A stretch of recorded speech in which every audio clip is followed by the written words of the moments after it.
Do you know your red flags? Can you feel it when internally the block is a little high and your mental is a little ragged? We can, and we're going to talk about it today on this episode of Mama We Made It with DJ and Reg.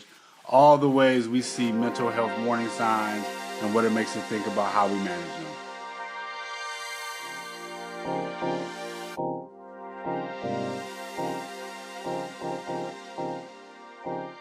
I feel like I want to do a Spike Lee wake up. And for no other reason than myself, I'm still trying to get my day started, brother. Good morning, good morning, good morning. What's happening? What's up, man? How are you? I'm all right. Say what? Have you been traveling again? Man, I have. It's crazy. I just got back off the road. Recently, my wife and I were down in LA, hanging out with our youngest who's down in school down there, catching up with him and some of his roommates. So it was good to be in LA. LA is not a city that I used to rock with, but I've fallen in love with over the last 3 years. So yeah, I've been traveling a lot. I have some stories from down there, but I'm sure we'll get into those. I'm sure we will, man. So it feels like, man, most times now that I talk to you, you've been traveling. You're either coming from or going to. And I get curious how you maintain mental wellness, man. For me, I just recall when I traveled a lot, I had to do sanity checks. Sure. So I'm curious, man, for you, what does that look like? I'm not sure that I am maintaining mental wellness, so I appreciate the positive assumption that I am. It's a lot going on. I have traveled this year a lot, 2 weeks out the year, almost like I'm working again. So it's been crazy. It helps to travel with wifey. We have fun traveling, so that has a lot to do with it. Actually, let's get into it within the context of the show. Good morning, everybody. Welcome to Mama We Made It with DJ and Reg. That's DJ.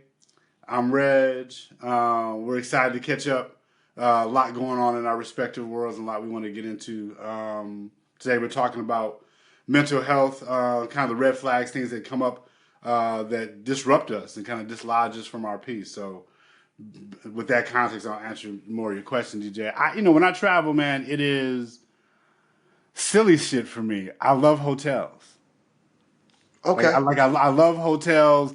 I feel like I'm on a road trip. I feel like I'm on a sleepover. And so travel for me has always been peaceful. I like hotels. I don't get too stressed out about the frenetic nature of travel. And if I'm with, my lady, I'm good for the most part. Otherwise, try to be good at time zone management, I think is the biggest thing, which is really, really hard. But it can be stressful. I had a situation this last trip, running errands with wife, son, and one of son's roommates coming back from Costco. I'm in LA. LA drivers, like Chicago drivers, like to honk a lot. Yeah. I'm at a traffic light. The light is red. I'm in the front of the line. Across the intersection, there's more traffic, but it's stopped. It's not moving. So my light turns green, but that traffic hasn't moved, so I don't move. And because I'm not blocking the intersection, cars coming my way are turning, trying to steal that pause in the traffic. One car goes, the cars in front of me haven't moved. Second car goes, the cars in front of me just start moving, and a third car steals the turn. Got it. By this time, the car behind me is like, yo, what's up? So he honks his horn, and then he leans on that motherfucker, and that shit set me sideways. I can imagine. So I stopped the car real sudden. I was like, nigga, what are you doing? My son's roommate is not black, and I'm sure that I scared the shit out of him because the reality is 3 o'clock in the morning, 12 hours later, I wake up in the middle of the night, waking wifey up like, yo, wake up, wake up, wake up. She's like, what do you want? I was like, I know I scared the shit out of Josh's roommate. And she burst out laughing 3 o'clock in the morning. So I know I was way out of pocket and I was on one, but I can't stand people honking at me. It drives me crazy. Has there been a pattern that's illuminated with you where you can see, is there something prior to those moments, man, that dictates how you might handle? That one I could have predicted, right? I went down there in a good vacation mode, but there are some things that are unsettled in the life of my children, particularly the child I was visiting, and knowing that he's, going through his paces of adulting, I carry that anxiety with me. So I certainly, while excited and had a good time in LA, I had some things on my mind about my children being settled. So that is always, right beneath the surface. The old adage is, I'm as happy as my saddest child applies. Not that my child is sad, but he's going through some things that he's trying to figure out. And, it's one of those things where he's got to figure it out. And so watching him go through his paces brought with me in my bag a fair amount of anxiety. So, yeah, I wasn't edgy with my people, but all it took was one unexpected interaction to move me off my square. Yeah, I'm curious, too, the role of rest and sleep, man. And I'll share from my perspective. I'll kick it off. For me, that's a clear red flag. Yep. I tend to sleep very choppy anyway. Rarely I can recall in the last probably 10 years, on one hand, the number of times I've slept all the way through, so to speak. I hate that for you. I just don't do it. And some of it, man, is self-induced. I mean, I can fall asleep on the couch, go to my bedroom, immediately turn the television on, never look at it. But it's almost like I'm shielding this silence so I don't have to think about things. I mean, that's the conclusion I've come to. Sure. That noise and that distraction, which allows me to kind of remove myself from things that I know have been on my mind, man. So for me, sleep is a big indicator, man. Do you find the same? Without question. I've always thought that Nas did us a disservice by saying sleep is a cousin of death. I think cats need 8 to 10 hours to be on top of your game. Easy. If you can get it, man, it's hard to come by.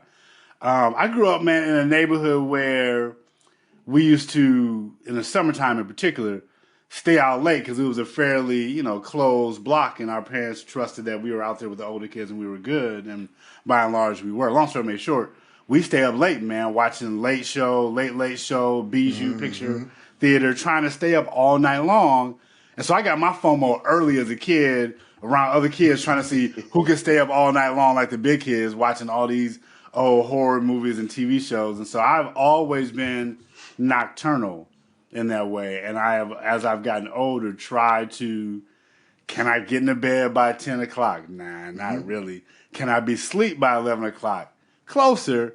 If I'm asleep by midnight nowadays, I'm doing really, really, really good. Okay. Really, really good. And so I'm trying to get a solid 7 a night. It's hit or miss, but it's better than it's been. But when it's off, I can tell it's, insomnia. It is doom scrolling. It is not being able to unplug from the matrix, man. And to your point, trying to find ways to make my mind stop thinking about all the stuff that I don't want to think about in the moment. Yeah, and it's that intentionality, man, around, I talk a lot about the flourishing with you, human flourishing, and even within organizations. But I mean, it's that focus on purpose, virtue and character,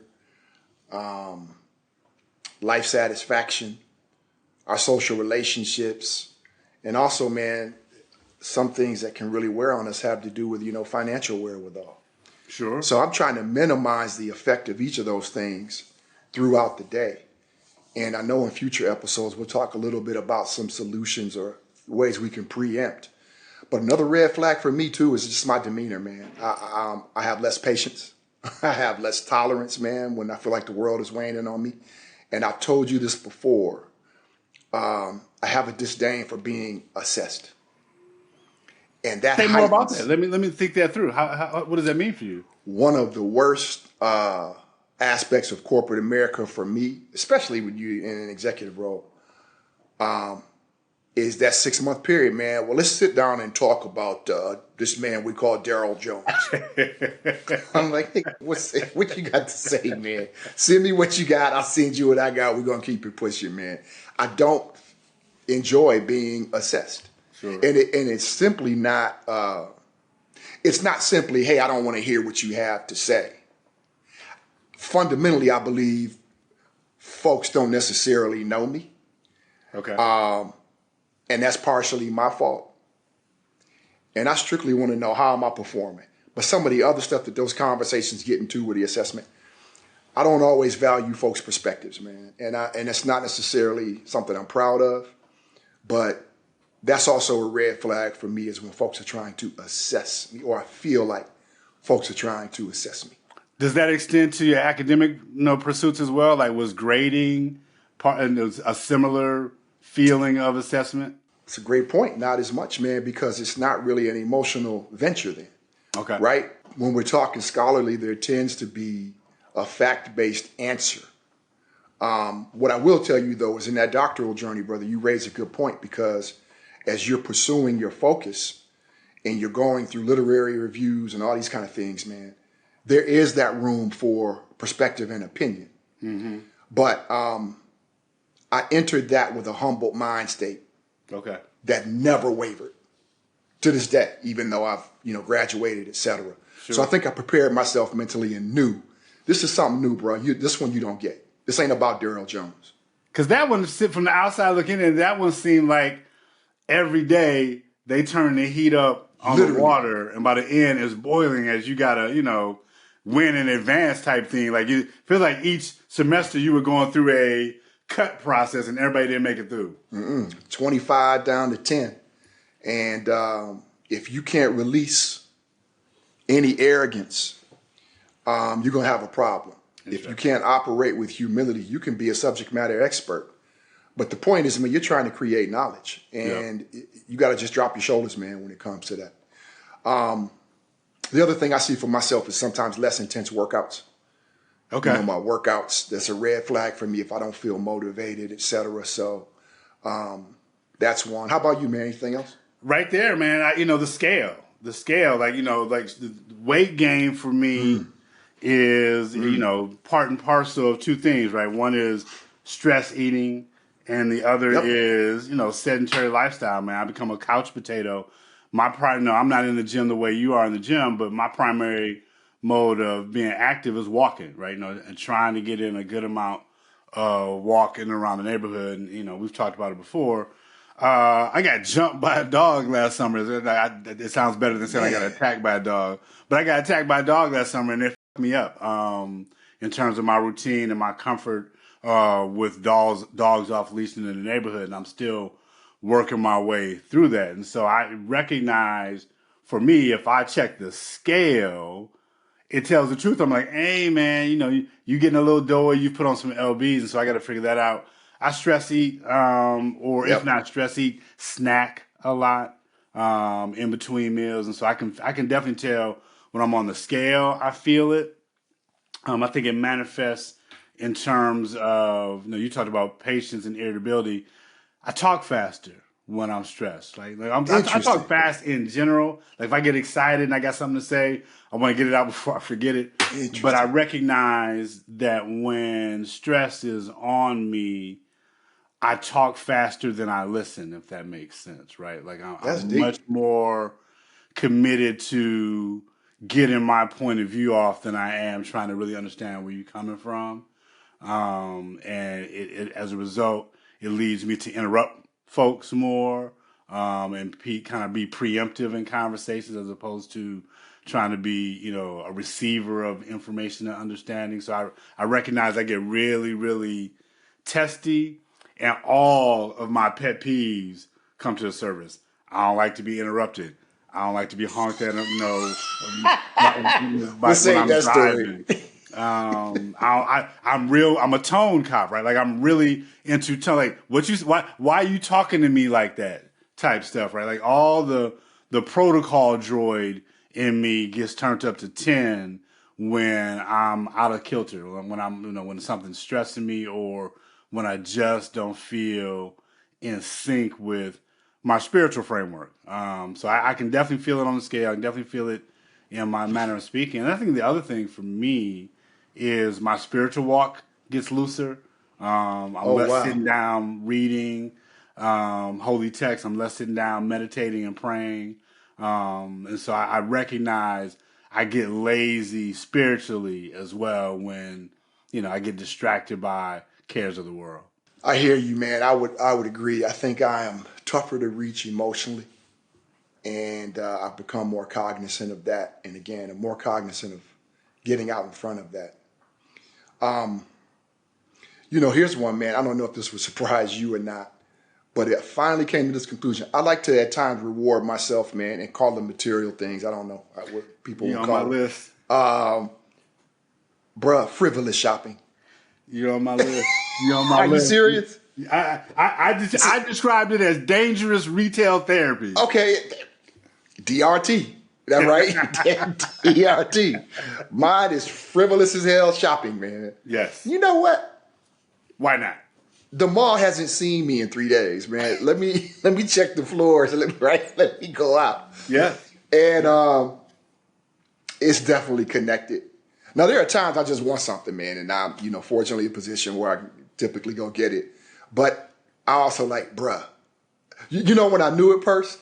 It's when I brought 2 things back in the same day that I'd already purchased.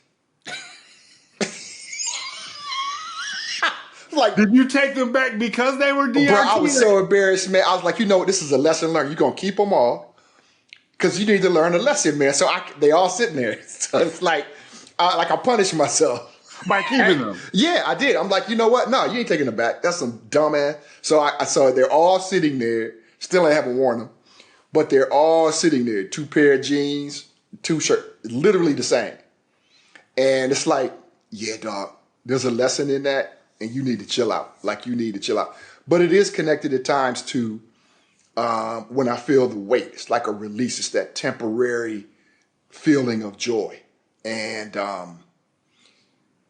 I've noticed the connection there as well. And I think go ahead, what were you going to say? No, I was just going to build on that. There is something about, I pay more attention to my sensation of instant gratification.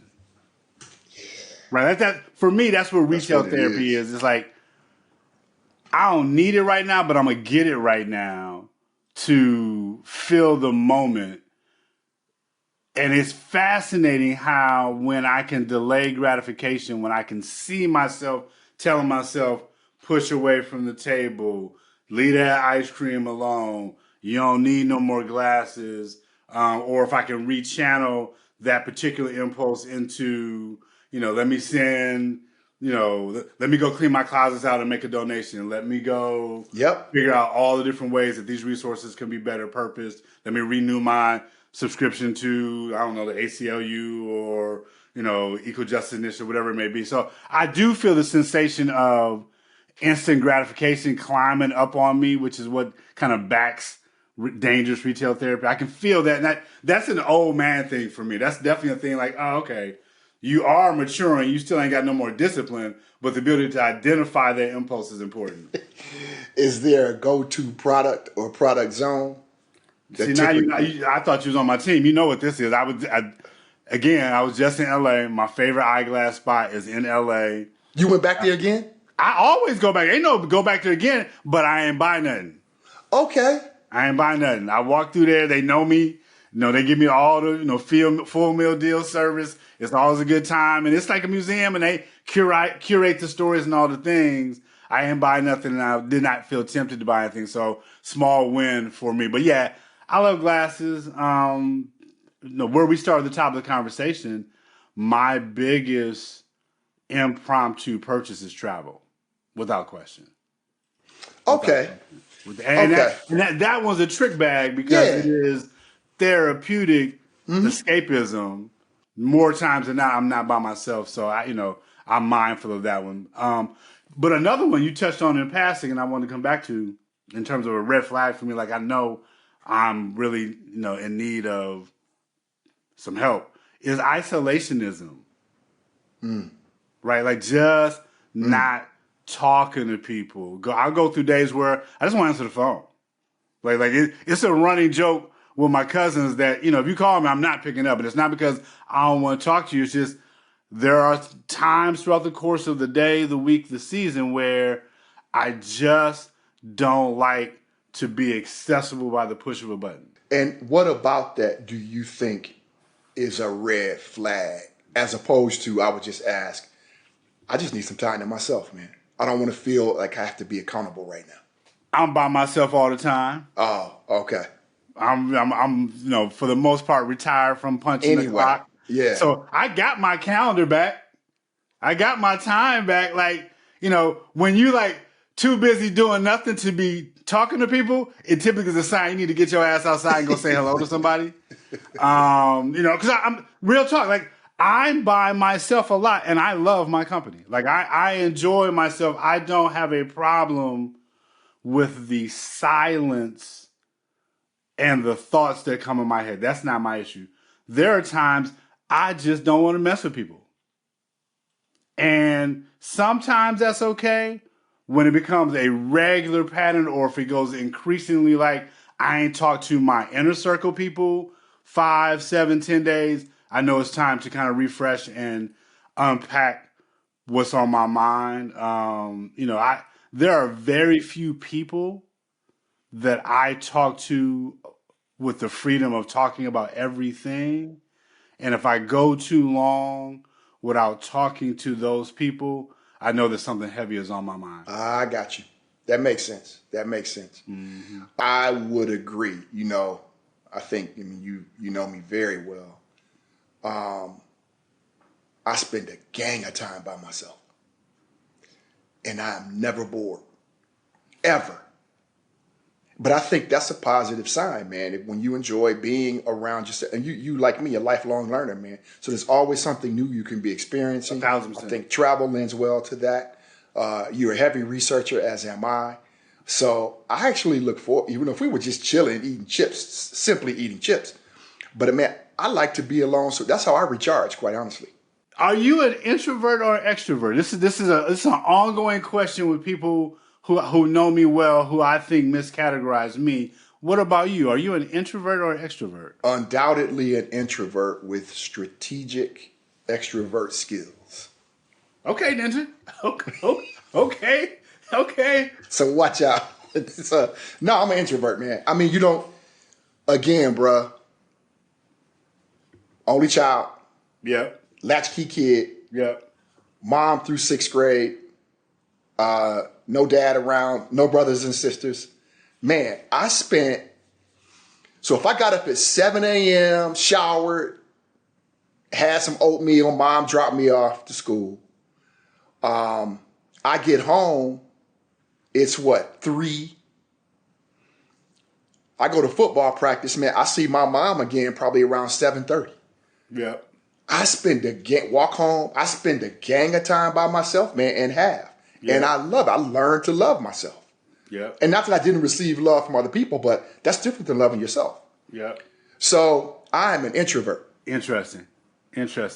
Are you? Knew that. I think I knew that about you. I am not as much as an introvert as you, but I live in my own universe. Wow. Okay. Right. And so fair. I don't know if I'm an introvert as much as I'm an introspect. Okay. You can write that one down. Like that's free game. Okay. I'm an introspect as a noun. I got AI taking care. I recognize that I am constantly in conversation with myself, and there are times when I don't want that conversation to be interrupted. Fair. But I recognize that humanity is best done in community. Yeah. And the healing that comes from being seen and seeing people, let's call that connection. That healing is life-bringing, man. And I at times can underestimate the value of being around people to allow that connection to happen organically. It's really, because you can't predict it. You can't always prescribe that I'm going to deal with this person and this is going to change my mood. It doesn't always work that way. Sometimes just getting out and the random interaction in line getting coffee or going to the movie theater and someone takes your ticket in a way that was engaging, like whatever it may be, there are times when you just interact with somebody and it can change your whole universe. And when we close ourselves down to that, for me, it gets dangerous and gets the walls closed in on me a little bit. So I got to balance. And there's something to be said simply, man, for the sun hitting your skin. Yeah. And being outside, man, being a part of what's happening. So, I appreciate you sharing, man. I was wondering that. I think 9 out of the last 10 times, man, we've caught up. You either not home, coming, or going. And I'm starting to think, man, how does this brother check in with himself? And not concerned, but just more curious. No, I appreciate the curiosity. Here's what I'll say. Routine, I'm not a routine-oriented person, but when I travel, I have more routine. That's interesting. Okay. When I travel, like particularly domestic travel, when I go to cities, there are a couple of checklist things that I want to get done. If it's a city I know people in, I'm thinking, who can I break bread with that I haven't broke bread in a while? I'm going to hit a museum or something cultural. I'm going to go for a walk in the neighborhood. And I'm going to try to find fresh juice spots. And so I chase those things down, like, in their own pursuit. Like, the days of me as daddy in the go are still there. Like, so there's some part of when I travel, it's the adventure and it's the beauty of anonymity. Don't nobody know me. That's dope. And so part of travel for me is recharging for sure, and getting, some of it is dealing with the weather patterns out here when it gets gray and getting away. But in general, I'm so far away from home, man. If I stayed in this one place all the time, it'd be furniture moving on a regular basis. These things would get tired of me. Well, that's dope, man. I appreciate you sharing that. Thank you. Bro, it's a good conversation. Thank you for sharing as well. As we get to know a little bit more about each other, and more importantly, man, everybody going through it. And those red signs, those red flags, those warning signs, the older you get, the more you got to pay attention to them. You got to figure out what to do with them. But step one is being honest about the identification. Yes, indeed. This is Mama We Made It with DJ and Reg. Once again, that's DJ. I'm Reg. Check us out on YouTube, Apple, Spotify, wherever you get your favorite podcast. Subscribe to our channel. Give us a rating. Give us a review. Let us know what you think. Engage with the show. We're trying to get our weight up. And we send you nothing but love. Peace. See you soon. Mama made it.